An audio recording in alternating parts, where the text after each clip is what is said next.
Hey y'all, June is finally here, which means the weather's getting warmer, the water temps are rising, the bass are moving, and it's finally time to start putting numbers in your boat. But what baits are you going to use? Well, my name is Jordan, and I'm going to help you figure it out. Let's get started.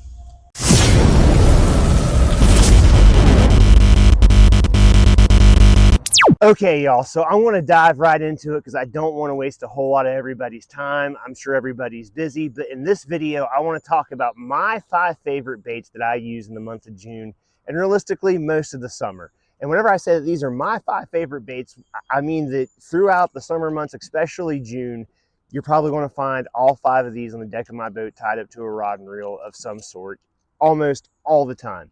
In today's video, I'm going to talk about a frog, which is absolutely killer in June. I'm going to talk about a chatterbait, which will tangle it up there. I'm going to talk about a chatterbait, which is also amazingly killer in June. I'm going to talk about some walking baits. I'm going to talk about swim jigs. And finally, I'm going to talk about the famous Senko, because as much as y'all hate to talk about it, the Senko is a fish catching machine. And in this video, I'm going to describe to you how I like to rig them up, what situations I like to use them in, what kind of retrieves I like to use, anything I can think of that you might find useful. So let's dive right into it. There's a wasp flying around my head. Anyways, he's gone now. Let's dive right into it, and let's start off with a spook, because honestly, everybody, if you're a bass fisherman, loves a topwater bite, and there's no better way to get one than going old school with a Zara Spook. Now, I know some of y'all are thinking, well, that's probably one of the most common baits I could have mentioned, and that's true. That's why it's in my tackle box. It's why it's on the deck of my boat in the month of June. The old school Zara Spook is an extremely common bait, but it's also a good, methodical, slow-moving topwater, especially first thing in the morning. So whenever it comes to using a Zara Spook over something like a frog or a buzzbait, it really, it's going to come down to how the bass are reacting. A lot of times, especially as we start to move into the summer months, I'm not going to go straight to a buzzbait for topwater. Sometimes on cooler mornings, the buzzbait is absolute fire, or on overcast days, the buzzbait can be absolute fire.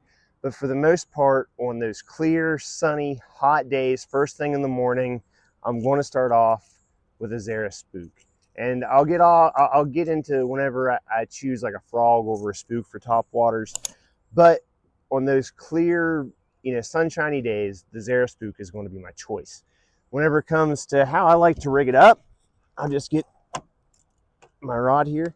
Whenever it comes to how I like to rig it up, I usually like something like a 7-foot to a 7'2" medium heavy, moderate action rod. You really want that backbone to be able to rip that bass out of there. If any of you have ever seen like a smallmouth bite on topwater or even largemouth, you know how aggressive those bites can get. Especially if you're around cover, you really want something to where you can wrench on those fish. Whenever it comes to my reel, I like a high-speed reel. Definitely something in the 7.5 to 1 range or faster, because with this, you're not really doing a steady retrieve like you are with a spinnerbait where you want to keep it slow, or a crankbait or something like that. With this, you're working the bait with your rod tip. So whenever that fish strikes it, you want to be able to set the hook, reel down to it, and get that fish in, and you want to be able to keep up with it, because more than likely you're going to have a little bit of slack out with this. Whenever it comes to how I like to retrieve the Zara Spook, just like I mentioned, I really like to work my rod tip. So with the Zara Spook, let's say you're fishing a rock point or you're fishing around some cover that it can come over, just like to whiz it out there. Don't even reel it, just let it sit for a second, let the water disturbance kind of go away, and just start twitching it, right? And just do a nice little walking action back to you. I usually start with that, just a straight walk back to me. I really like to get in a good rhythm and keep it a nice tight walk to where it'll stay and do these wide motions inside the strike zone for a long period of time. And if that doesn't get it done, I start putting pauses in there. I'll do a twitch, twitch, pause, or twitch, twitch, twitch, pause, either 2 or 3 times. And then I'll start off with like a 1-second pause, and then I'll do a 2-second pause. And then, typically if I make it to a 5-second pause and get back into it, after a while, if I don't start getting bites, I'm going to assume the topwater bite really isn't getting it that day. That's how I like to retrieve it. Whenever it comes to my line setup, I like a good heavy duty monofilament line. I like to stay with something at least 15-pound test, if not 18 or 20, because again, like I said just a second ago, with these top water bites, the bass are going to be really aggressive. They're really going to come out of the water and grab it. And I don't want to take a chance of breaking that off, because if you've ever watched yourself in a top water hookup, that hook set has a lot going into it. There's a lot of momentum and energy going into that hook set. And if you don't have a high test line, your line's going to break. Or, you know, I like to boat flip most of my fish. I really don't, especially fishing by myself. You know, sometimes you can't get to the net. So with a 100-pound test, you can also boat flip fish easier, and you don't have to worry about it as much of the abrasions that you could get whenever you're fishing near cover. So before I get into the next bait, the frog, which is probably my favorite bait out of all these that we're going to talk about, because if you want to see a grown man turn into a kid with excitement, let me watch a bass bite a frog. But before I get into that, I just want to let you all know that this video is brought to you by Jan Dill's Attorney at Law. If you're a veteran trying to fight the VA like myself, I use Jan Dill's before the sponsorship, before any of this. If you're a veteran trying to fight the VA, give Jan Dill's a call. I'll make sure her link is in there, and that's the only advertisement you're going to have to see throughout this video, except for maybe something YouTube could tack on. But back to the frogs. So whenever it comes to the frogs, you obviously have two types. You have the walking style frog, similar to the Zara Spook I just showed you, and then you have the popping style frog. Now, when do I choose a frog over something like a Zara Spook? First and foremost, obviously, if there's a lot of grass or cover. These are more weedless. So if there's a lot of cover, like laydowns or grass or something like that that you're trying to fish around, I'm going to pick a frog. Or whenever it comes to weather conditions, on those overcast, rainy days, I have noticed that in the summer months, you can have a lot more luck with a frog almost all day. And I really think a lot of that comes down to, you know, whenever you notice there's a lot of rain and stuff, afterwards you'll see more frogs and stuff like that out. So I think naturally, because the bass are expecting frogs and stuff to come out, those rainy days really make the frog effective. Whenever it comes to my rod and reel setup, just like we talked about with the Zara Spook, I like a heavier rod, something 7 foot, 7'2", medium heavy, moderate, or even a fast action tip with the frog. And again, the reason all comes down to being able to wrench those bass out of whatever cover they decide to drag you into. Especially with a frog, you're going to be fishing around a lot heavier cover. You're going to be fishing around a lot more grass or heavy logs, stuff like that. So you really want to make sure that you have the backbone in your rod to not only drive these hooks through the bass's mouth, because look, there's a lot of plastic for that, you know, to get through the bass's mouth with that hook. And secondly, the bass is going to go down. It's going to grab the bait, and most of the time, before you have a chance to make a reaction, that bass has already went down several feet, because it's moving a lot faster than you are. Whenever it comes to my line selection, if I'm in super clear water and I'm not around a lot of cover, like a Lake Chautauqua, you guys have heard me mention Chautauqua before. If I'm fishing somewhere like there, I like to do the same thing I do with the Zara Spook. I like to have a 15 to 18 pound monofilament on. But if I'm fishing somewhere that has a lot of cover, a lot of grass, you know, there's not really a whole lot of lily pads where I live, but really heavy grass and stuff like that, I like to go with a 40-pound braid, and there's absolutely no reason not to use a braid whenever it comes to a frog. The only time that monofilament, in my opinion, is really going to outshine braid for a frog is if there's a lot of wind, or, you know, like I said, you're in super clear conditions and there's no need for braid. You don't have to worry about it as much, because, you know, the one downside to braid is the wind will take it everywhere and it makes it harder to control your lure. But outside of that, you know, braid is probably what you need to use 90% of the time. Whenever it comes to my reel setup, again, I like a good high-speed reel so I can catch up to that bass after I set the hook and get it in the boat. Something I didn't go over with the Spook, and maybe I should have, I'm sorry about that, is color selection.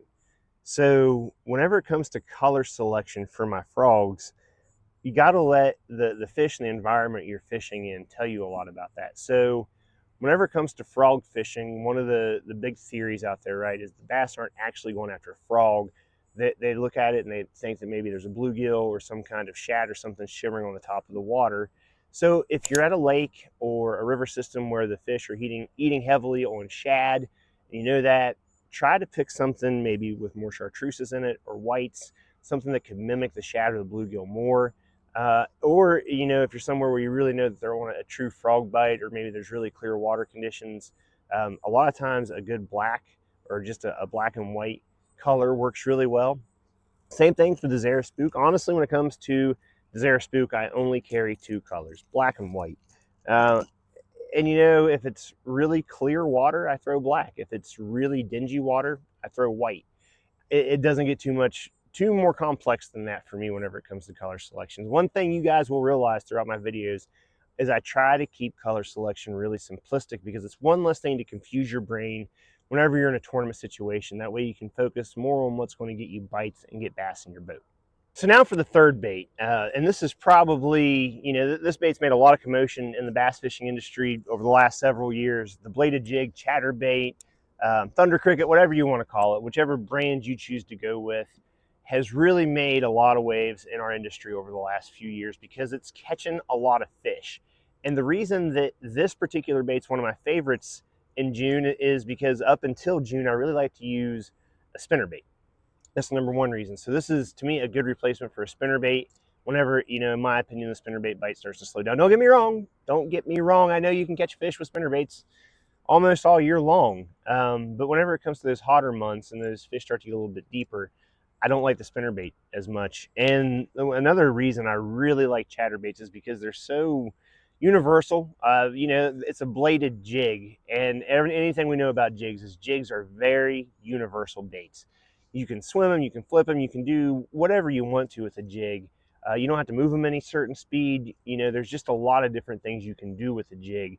And with a bladed jig, it's just a spicy version of a jig. It's just a jig that makes a little bit more noise without a rattle. You know, it's a think of it as like a jig with a rattle for the noise, but it also has a blade on the front of it to have a visual attraction as well. So I like chatterbaits because of how universal they are this time of year. If you're wanting to fish deep, you know, you can go from fishing shallow to fishing deep with a chatterbait pretty easily, and you can mimic multiple different types of bait out there. So, you know, this time of year, if I'm trying to go after something like smallmouth, if I think they're chasing shad, I really like something chartreuse with like a double-tailed, like a menace grub like this as my trailer. Or if I'm going after bass that I think are feeding a little bit more on, you know, crawfish, stuff like that, you can go to something with a little bit more of a crawfish presentation. Or, you know, they even have bluegill colors. There's all sorts of colors out there, which makes the chatterbait so universal and a great bait to have in your tackle box, especially if you're you know, co-angler, if you're getting into bass fishing, if you're new to this.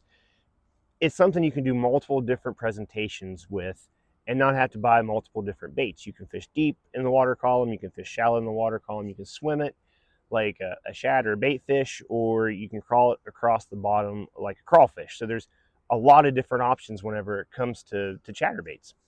Whenever it comes to my setup for a chatterbait, obviously this is going to be a little bit different than the top water ones, but I like still a 7-foot rod. And again, that's relative to your size. You know, if you're a smaller stature person, you don't have to go with 7-foot rods. But I like to stay with something about a medium, and I like a moderate action tip. I don't want as much of a fast action tip just because I don't want to have to, you know, there's just so much going on with the chatterbait and so much commotion happening with it. With a fast action tip, it's going to be all over the place. With a moderate action tip, you'll have a little bit more control over your retrieve. Whenever it comes to my reel setup, I really like a slower speed reel, just like I do with the spinnerbait. Something, you know, like a 6 something around the, you know, the 6-1 to 1 range or something like that. Whenever it comes to my line selection, I like to stick to a 12 to 16 pound or even 18 pound fluorocarbon. If it's, again, clearer water conditions, less cover, that's when I go to a 12. If it's heavier cover, darker water conditions, stuff like that, that's when I go to something heavier. I will say with a chatterbait, you are going to get some bigger bites with this, just like you would with a jig. So it never hurts to go with a heavier pound test. And with it being a moving bait, line isn't going to matter as much as it would with some finesse tactics, to be honest with you. But I've just always been the type of person to change my lines with water conditions, just because I'm really anal about it, to be honest with you. You know, I spend a lot of time on a boat and I spend a lot of time fishing, and I think that I do get a couple more bites, but I don't think it's something that's going to make or break your day with the chatterbait, you know, to be honest with you. So I wouldn't worry, you know, too much about line selection, you know, changing if you want to go with a higher pound test line. Whenever it comes to color selection, again, I keep it really simple with, you know, in the summer months, I like these white and chartreuse colors, green pumpkin colors. I will say with this, I do go into the bluegill colors and obviously black and blue. Whenever it comes to picking those colors, like I said, if I'm chasing fish that are chasing shad, if I think they're biting shad, that's when I go to the chartreuses. If I'm chasing fish that are feeding on crayfish, you know, if you found a few that have, you know, pinchers sticking out of their throat, that's when I like to go into the green pumpkins or black and blues. So now for number 4, the Swimjig. And in this particular video, we're talking about the Sabotage Swimjig because I'm sponsored by Blue Rock, but I want everybody to understand that there's all sorts of different good swim jigs out there. Personally, even before I got sponsored by Blue Rock, they've always been one of my favorites just because they're high quality, they're local made. You know, there's just no reason not to love them, but I'm not going to make this a sales pitch. Just want to let you know all the swim jigs I will be talking about today are Blue Rock. Whenever it comes to the swim jig, again, kind of like the Chatterbait, this is one of the most universal baits out there, and this is a really old school bait. Obviously, the swim jig has been around for a long time. It's probably one of the original bass fishing baits out there, to be honest with you. And it's a great bait to get hookups this time of year because, like I said, the spinner bait, in my opinion, is starting to fall off. Especially this time of year, the bass are starting to see more pressure, more people are out there, and they've probably seen every freaking spinner bait that's been made, you know, by this point in the year. So the spinner bait probably isn't going to land you the bigger bass. And this is a good way to, you know, in my opinion, it's more of a finesse tactic. I know jigs aren't really considered finesse, but this is a good finesse power fishing tactic that you can kind of bring together. Number 1, with a swim jig, you can fish it in any level of the water column. Number 2, with a few minor adjustments with trailers, you can completely change the action of how little action you have, or like you put a big paddle tail swim bait on it and give it a lot more action. You know, there's just a lot you can do with it, just like you could with the Chatterbait. You can fish it in multiple different levels of the water column. It's a good bait. Whenever it comes to my color selection for these, I know I'm jumping kind of out of rhythm here, but whenever it comes to my color selection for them, I keep it really simple: black and blue, white, and green pumpkin. I don't stray away from that. Sometimes whenever it comes to my trailer selection, that's where I will mix up the colors with like a chartreuse grub or something like that.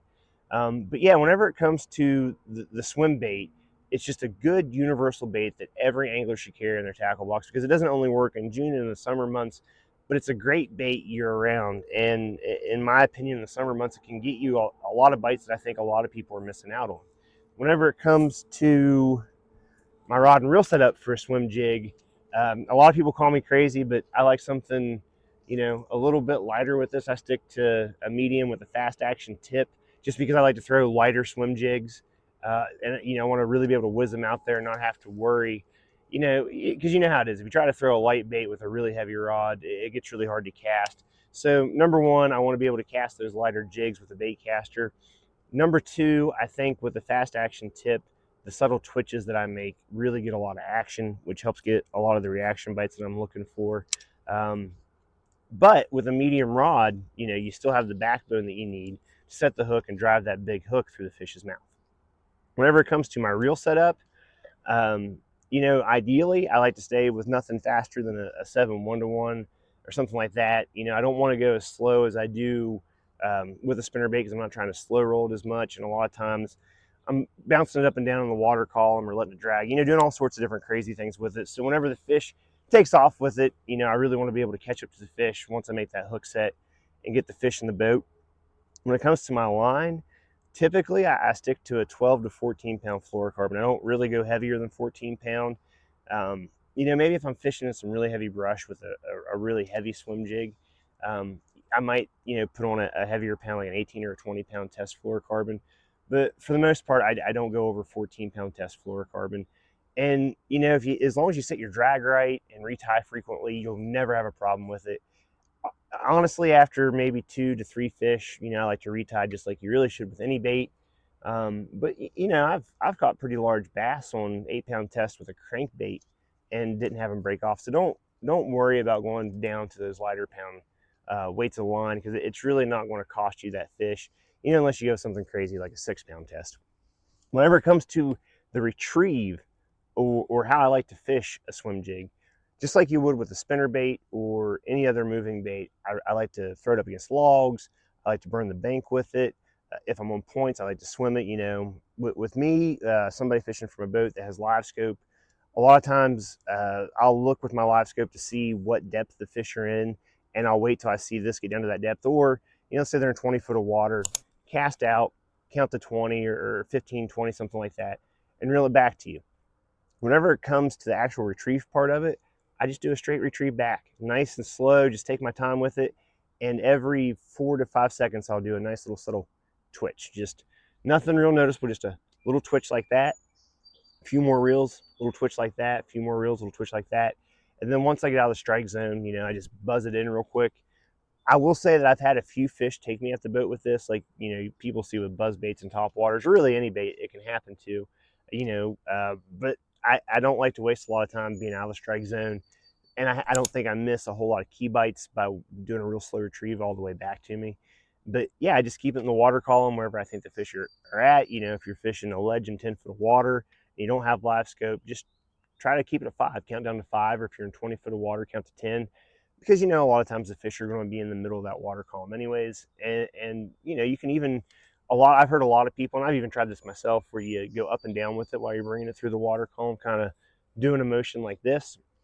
If that's the case, you're going to be in 8 foot of water and then 15 foot of water. You're going to be all over the place with it. So that'll really help. If you don't have live scope, that'll help you get into the zone that the fish are in.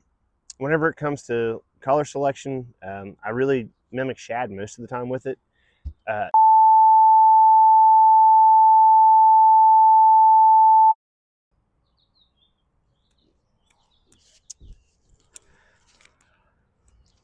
Okay, y'all, so my camera shut off there for a second, so I had to restart the video. Where did I leave off whenever it came to Swimjig? I talked about line, I talked about retrieve. I think I was actually just getting ready to wrap up the Swimjig, so I will end the Swimjig with this. Whenever it comes to when I like to use the Swimjig, it's probably one of my primary search baits for this time of year. A lot of times it'll really draw out the more active bass, the larger bass in the group. And whenever you find the bass there, that's when after you draw out the first couple bites, or whenever you're in a tournament situation, you're trying to key on every bite you can get there. Maybe that's when it's time to slow down with just a plain jig head minnow or something like that, if you're really honed in on it.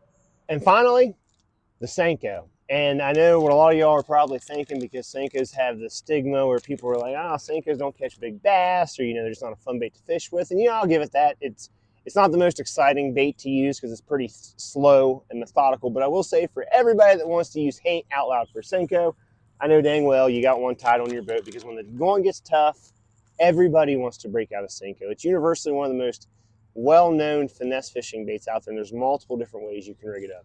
You can rig it up everywhere from a wacky rig to a Neko rig. You can Texas rig it, and you can flip it. Honestly, one of my favorite things to do with a Senko, especially in the hotter months of the year, if I'm flipping really heavy cover and I'm not getting the bites with an aggressive creature bait, I like to hook this up to 20-pound test on my flipping stick with a 3/8 ounce weight or a 1/2 ounce weight. I like to flip cover with it because it's slender, it's easy to pull in and out of cover, it doesn't make a whole lot of noise, and a lot of times it will get you those bites that you're not getting because your bait's too aggressive. So the Senko is a good bait.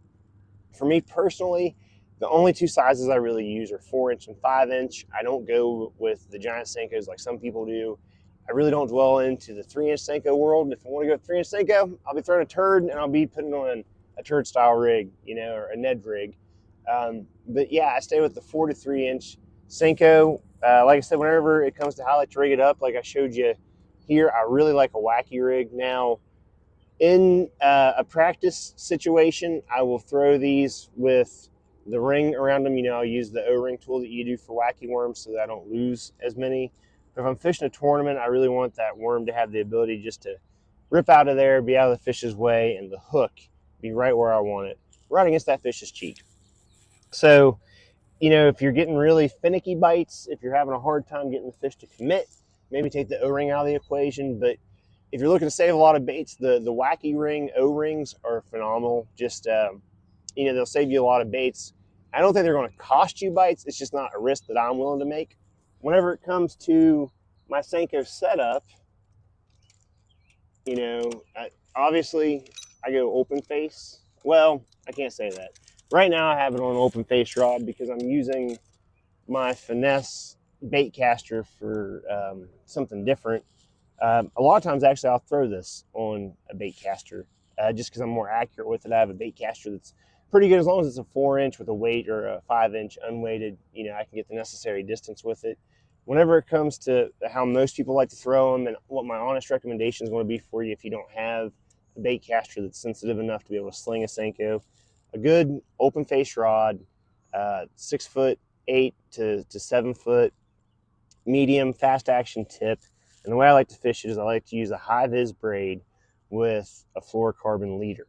Whenever it comes to my leader length, that really depends on the clarity of the water. If the water is super clear and there's a lot of wind that day, I'll make a really long leader just so I don't have to deal with the braid waving in the wind. If, you know, it's dingier water, there's not a whole lot of wind, maybe a 18, 24-inch leader. It really comes down to the visibility and what the conditions are you're fishing.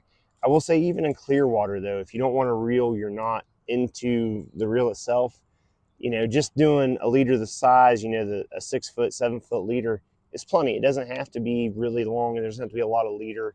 But always go with a high vis braid. It makes it so much easier to see what your line's doing. And whenever you're finesse fishing, especially with a Senko, a lot of times you're going to get those bites on the fall down. So you really want to be able to see everything your line's doing.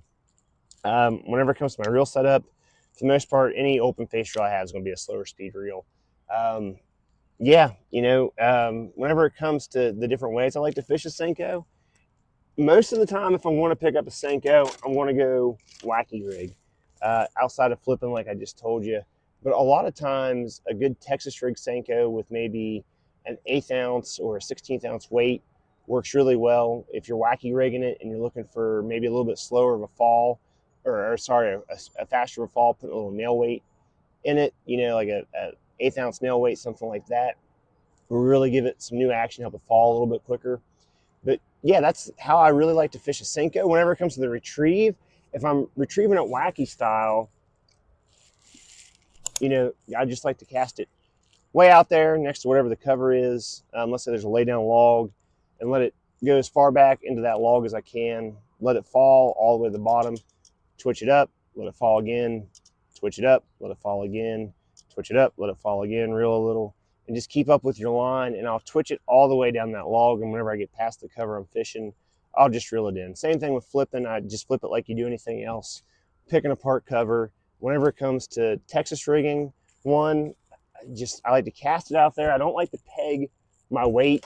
I want my weight to be free moving from the bait so that the weight can fall down and the bait can kind of do its own little shimmy on the way down. The way I like to fish that is just let it hit bottom and just do little hops on your retrieve in and do a nice real slow reel on the way in.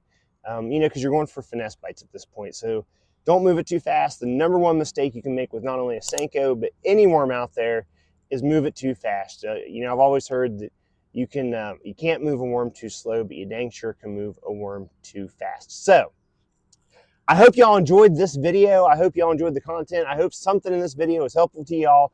If you enjoyed this experience, my name's Jordan. Make sure you hit that like and subscribe button, and I'll see y'all next time.